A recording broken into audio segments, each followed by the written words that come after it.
피청구인 박성재 법무부 장관의 대리인 위헌석 변호사입니다. 피청구인을 위하여 국회의 소추 의결에 대해 아래와 같이 답변하겠습니다. 우선 이 사건 탄핵소추 의결서 상의 탄핵소추는 졸속으로 이루어진 국회의 탄핵소추 의결 절차, 그리고 불특정, 불명확한 탄핵소추 사유, 탄핵소추 사유 자체의 비합리성 등을 이유로 부적법 각하되어야 합니다. 나아가 이 사건 탄핵소추 의결서의 탄핵소추 사유는 전혀 사실이 아닐 뿐만 아니라 이를 입증할 만한 그 어떠한 증거도 없으며 법리적으로 탄핵 사유를 구비하지 못하고 있는 바 조속히 기각되어야 합니다. 청구인은 피청구인의 헌법 및 법률 위배를 소추 사유로 적시하면서 1번 내란행위, 2번 헌법 및 국회에서의 증언 감정 등에 관한 법률 위반 행위로 구성하였습니다. 이하 국회의 소추 사유에 대해 차례대로 답변드리겠습니다. 먼저 1번 내란 행위에 대해서 답변하겠습니다. 피청구인은 작년 12월 3일 저녁 대통령으로부터 비상계엄 선포 예정이라는 사실을 듣고서는 비상계엄 관련한 우려와 문제점을 제기하였을 뿐입니다. 사전에 비상계엄을 논의한 사실도 없거니와 사전에 알고 있지도 못하였습니다. 청구인은 내란 공모나 암묵적 동의 사실을 입증할 어떠한 증거도 제시하지 못하고 있습니다. 단지 청구인이 국회에서 본인과 대통령과의 대화 내용을 구체적으로 말하지 않았다는 내용만으로 암묵적 동의를 하였다고 주장하고 있을 뿐입니다. 비상계엄을 막지 못한 것이 내란의 공모 동조라는 청구인의 주장은 그야말로 궤변으로 명백한 허위 사실입니다. 이른바 안가 회동에 관해서 보겠습니다.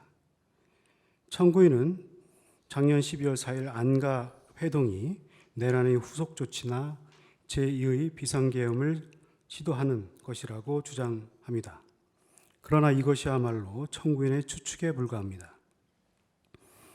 이 안가 모임은 시기적으로 비상계엄 해제 후에 이루어진 것으로 청구인이 주장하는 내란 행위와는 전혀 관련이 없습니다. 다음으로 동부구치소 구금시설 마련 지시 혐의에 관해서 보겠습니다. 피청구인은 서울 동부구치소에 정치인 등을 수용할 공간을 마련하라고 지시한 사실이 없습니다. 법무부 교정본부와 동부구치소 측이 모두 이러한 사실을 없었다고 밝혔고, 청구인 주장의 근거가 된 JTBC 기사는 오보임이 명백히 밝혀져 종종 보도까지 이루어졌습니다. 결국 이 사건 탄핵소추 의결서에 1번 내란 행위라는 항목에 기재된 피청구인의 행위들은 모두 사실무근이고 청구인이 주장하는 공무원의 정치적 중립성 규정을 위반하였다고 볼 자료가 전혀 없습니다. 피청구인에게 어떠한 헌법 또는 법률 위반이 있다고 볼 수 없습니다. 다음으로 소추 의결서에 기재된 2번 헌법 및 국회에서의 증언 감정 등에 관한 법률 위반 행위 부분에 대해서 보겠습니다. 그 중에 제일 먼저 기재되어 있는 장시호 서울구치소 출정 기록 자료 제출 요구 거부에 대해서 답변하겠습니다. 법무부의 자료 제출 요구 거부가 위법하기 위해서는 그 전에 국회에서 한 자료 제출 요구가 적법한 것이어야 합니다. 그러나 청구인은 언제 어떤 절차를 거친 자료 제출 요구에 피고인이 제출 거부를 하였는지 특정도 하지 못하고 있습니다. 그리고 피청구인은 법무부를 대표하여 청구인 측의 적법한 자료 제출 요구에 대하여는 제출 가능한 자료는 모두 제출하거나 열람하도록 조치하였습니다. 다만 헌법상 기본권 제한 법률의 내재적 한계나 다른 법률들과의 관계에서 개인정보 보호 등을 위하여 제출할 수 없는 자료는 제출하지 못하였고, 그와 같은 경우 그 사정을 설명 자료로 만들어 의원들에게 설명까지 하였던 것입니다. 그런데 이 사건 장시호 출정 기록의 제출을 요구한 국회의원들은 모두 탄핵소추 사유인 모해 위중교사 혐의와 무관한 장기간의 장시호 출정 기록을 요구했습니다.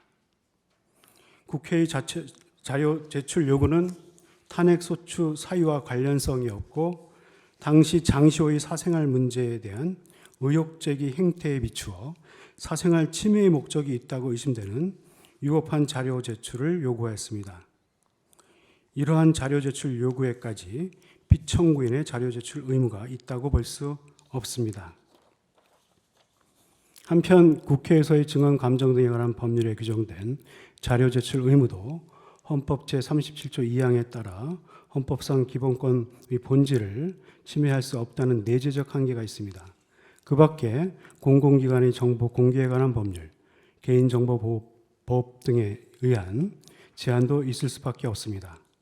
그래서 법무부는 공개될 경우 헌법상 보장되는 사생활의 비밀과 자유를 침해할 우려가 있는 부분을 제외하고 장시호 출정 기록을 모두 제출하였고 현장 검증 시에 국회에 열람 조치를 취하는 등 국회 측의 요구에 응하는 조치를 취하였습니다.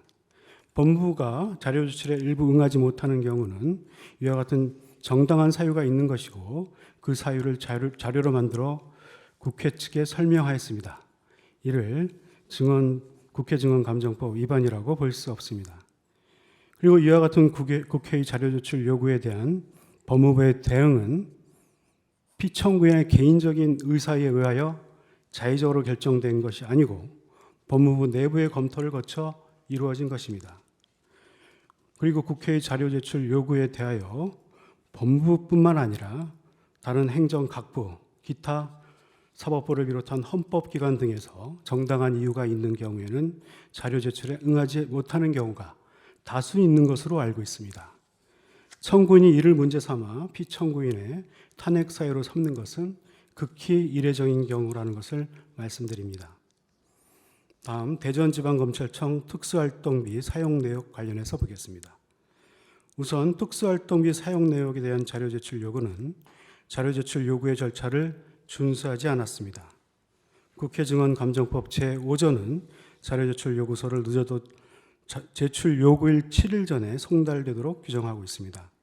대전지방검찰청 특수활동비 사용 내역에 관한 자료 제출 요구서는 모두 2024년 9월 24일 요구서를 제출하면서 답변 기한을 3일 후인 9월 27일로 설정하여 절차를 지키지 않은 위법한 요구임이 명확합니다. 한편 특수활동비는 그 자체로 기밀성을 가지고 공개될 경우 수사 등에 관한 직무의 공정하고 효율적인 수행에 직접적이고 구체적으로 장애를 둘 정도의 개연성이 있습니다. 그럼에도 법무부는 특수활동비 사용 내역 자료도 법원 판결에 따라 공개하도록 할 내용은 전부 자료를 제출하였습니다.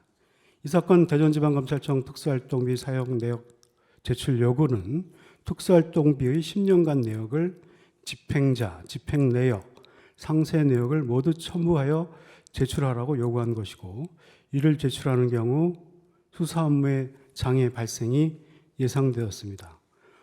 법무부는 헌법상 권력분립의 원칙 및 공정한 재판 및 수사권을 보호하기 위해 자료 제출을 거부했습니다.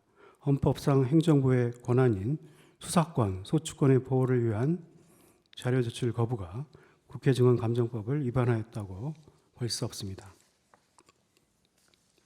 또 청구인은 피청구인이 국회에서의 증언감정 등에 관한 법률의 내재적 한계를 법무부 자체적으로 분석했고 그 보고서를 각 의원실에 배포하여 자료 제출 요구에 대한 미답변 행위를 합리화하는 등 국회를 무시하는 행태를 보였고 이는 헌법소의 관점에서 용납될 수 없는 태도라고 그 소추 의결서에서 주장하고 있습니다. 그러나 이러한 피청구인의 행위와 국회증언감정법 제4조 1항 사이에는 어떠한 연관성도 없습니다. 국회증언감정법 제4조는 국회의 자료 제출 요구를 전제로 자료 제출 의무를 규정하는 것일 뿐 법무부 장관의 법률 분석 또는 보고서의 의원실 배포 행위에 관하여 규정하고 있지 않습니다. 법무부가 전문적인 지식과 경험을 활용하여 관련 법률을 해석하고 이에 관한 보고서를 작성하여 입법 활동을 하는 의원실에 배포하는 행위가 어떻게 국회를 무시하는 반헌법적 태도인지 이해하기 어렵습니다.